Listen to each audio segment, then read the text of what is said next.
Thank you for joining me today and coming across the title. And you probably heard, step one, start over, reset, square one, step zero, yada, yada, yada. I get it. But I'm trying to keep it simple and with this statement reference of square zero. Just my kind of way to pique your attention and hopefully with something worth remembering for only these few seconds we have together. Back to basics and onto your daily resilience. Staying present and current in your ordinary definitions of desire, discipline, drive, beauty, presence, purpose, message. Every day, every moment is one of transition.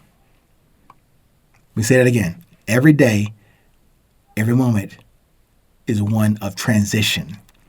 Or simply put, every day, every moment represents change that you cannot control or contain. But during that transition, during that change, you can definitely keep your shit together. Meaning, contain yourself to what is within you and that keeps you here. Breathing, living, loving yourself first and then others. The transition stuff, like chaos, pushes you into that comfortable, uncomfortable balancing act, doesn't it? Falling isn't an option, but getting up is an option either. For example, let me give you this review of the book, Resilience, The Beauty of Presence. I use this in a one-pager intro for people that want to hear about the book without buying it. So this is from the one-pager. It was entitled, When You Follow Traditions Blindly. Many struggle for what they deserve. Sometimes you fake it until you make it. But does that make you truly successful? Life-threatening situations call your courage into question. You cannot outsource or buy these experiences with plug-and-play parts for success. You only have to pay attention to what drives you forward. Now, we could discuss slavery, the Holocaust, or politics, but I can only share my direct experiences with you. So whether in sales, combat, surgery, or relationships, you will find it difficult to maintain courage until you commit to the process. Apply conscious quality to the task at hand now, not to later or to yesterday. Assumptions, judgments, and traditions will resist new ideas and definitions. Resilience describes real-life models of learning to fall and falling to learn. Also, resilience raises the beauty of your courage with less fear and ego and answers the question, what drives you? So when I talk about square zero, some people tell you from some religions say this, you stand up perpendicularly on your square. I said earlier in this discussion today about resetting each day, each moment at square zero, meaning you are upright on who and what you're about, upright and confident and humble on your direction, on your purpose, in and on your message. Or as they say today, in your business, on your business. And I mean the, marketable, profitable business. But I would think in terms of marketable and profitability aspects, I think is more profit and value in the living part than in the dying part, in the progressively forward-leaning living part the loving part, than the alternative of destruction and accumulation and dominance or control. Just my opinion. That's all it is. We all have them.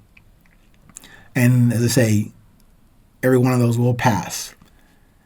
So I'm not giving you any alternative that you haven't heard about before. But I'm giving you my personal experiences, observations, and hope that comes to you consistently through my communication to you about how I came up with the definitions, my definitions, that I'm sharing openly with you. Not for you to take mine on as yours. That'd be silly.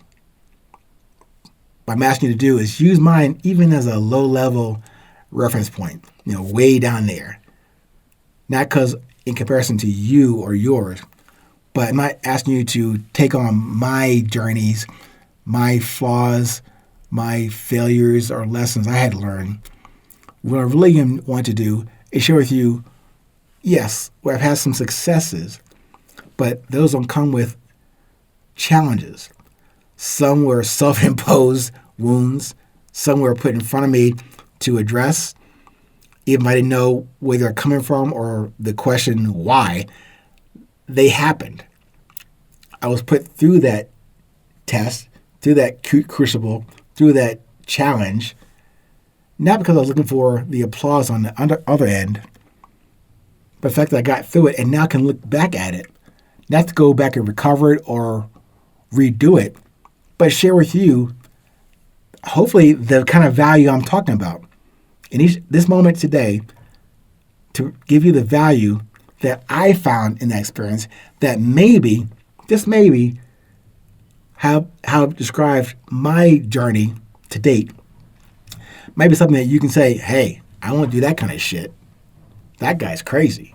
Or, well, I did do something that turned out quite well.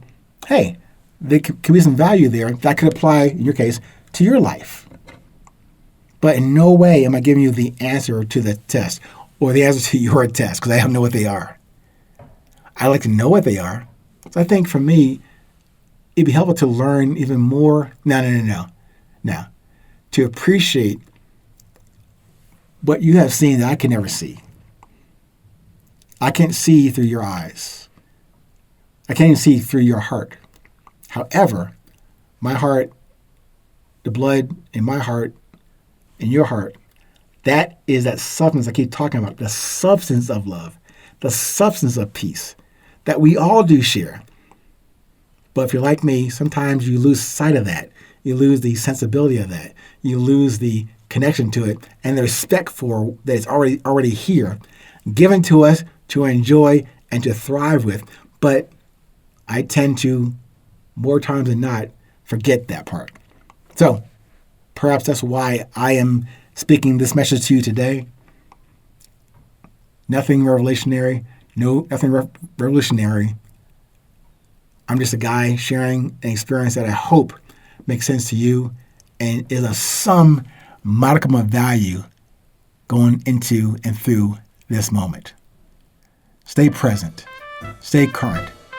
No matter where you are in this world, please remember, it is always 820.